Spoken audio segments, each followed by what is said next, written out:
Are you tired of being interrupted by your wife when you're trying to talk? I'm going to show you how to stop this. Hi, I'm Suzette the Marriage Warrior, here to empower husbands on how to stop being interrupted by their wife when they're trying to talk to them. So if you're trying to talk to her about anything or anything benign or even something pretty serious like your emotions or corrections you need from her or something that you see in the family system that you want to change, finances, anything, and you find her interrupting you, first of all, I want to tell you why she's doing that. She's not interrupting you to disrespect you or to try to challenge you in any way. She's interrupting you because she's also wanting to be heard. Number one, that's why she's interrupting you. And she wants you to hear her opinion as well. The second reason she's interrupting you is because she already knows where you're going. So she's getting there before you and just saying, hey, well, why don't we do this? That is going to shut you down and make you not want to talk, which is a deficit in a marriage if a man just stops talking. It's a deficit if either partner stops talking, but for sure if you stop talking. So to get her to not interrupt, first of all, you've got to set the stage. So what I want you to do is kind of set aside some time and kind of give her the memo, like, let her know later, hey, can we talk later? Or when we get the kids on the bus tomorrow, I'd like to talk to you about something. Now that is going to ring her bell because she's going to say, what do we need to talk about? And then you're going to be forced to talk about it then. Don't allow that to happen.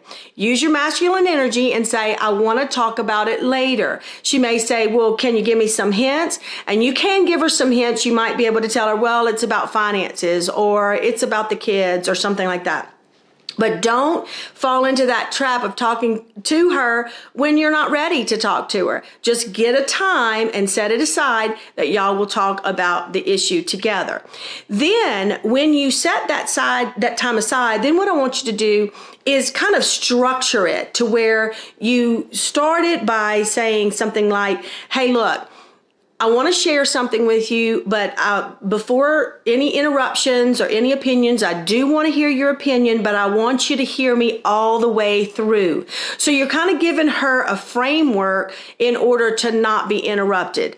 And then once you give that framework and once you start sharing all of what you want to talk about, then you invite her into the conversation. You say, well, what do you think about that? Or how does that sound to you or whatever? Now, that does not mean that the interruptions may not happen, and the way to stop the interruptions is just to kindly say to her, hang on, let me finish. Now, that does not mean time out, shut up, I'm talking. Don't escalate it or it'll become an argument. And that's what I don't want to happen, because a lot of interrupting one another, it will cause an argument, which is why men typically don't like to talk about hard issues, is because they don't want to get into an argument.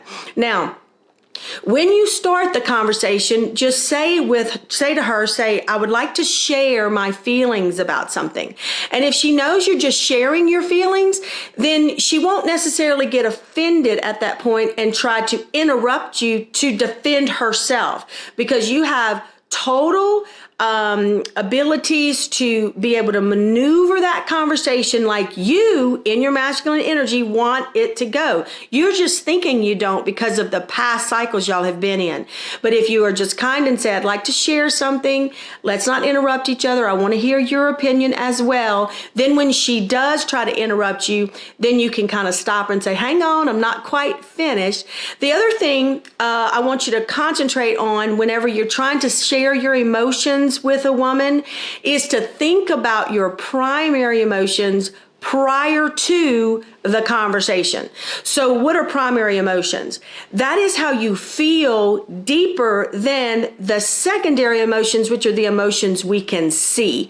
Emotions that are secondary is like anger or sadness. I can see when you're angry with me, and she can see it as well if you're angry with her. However, she may not know what that primary emotion, which is the emotion beneath the anger. So what is causing you to feel angry or you to feel upset or you to feel sad is a primary emotion. So if you think about what is my primary emotion, you might come up with, well, I'm angry because I feel powerless. And so whenever you go into the conversation, when you say, I would like to share some things with you, then you can lead it with an emotion that's going to get her to calm down and not be so defensive. So if you start the conversation with, listen, I want to share something with you. I have been feeling fairly powerless in our relationship with such and such, or I am feeling a little out of control or a little out of balance with the financial situation. You can bank, she's going to just push into that conversation to interrupt you and say, well, I mean, you only give me so much to use in the budget, and you take all the money, or whatever she might say. She is going to be triggered to start talking about that and interrupt you. You back it down and say, hang on, I'm just trying to share my feelings. And when she hears that you're just trying to share your feelings, she's not going to feel so attacked and then attacked back. So that is one way, or a few ways, to be able to start a conversation with your wife to not be interrupted.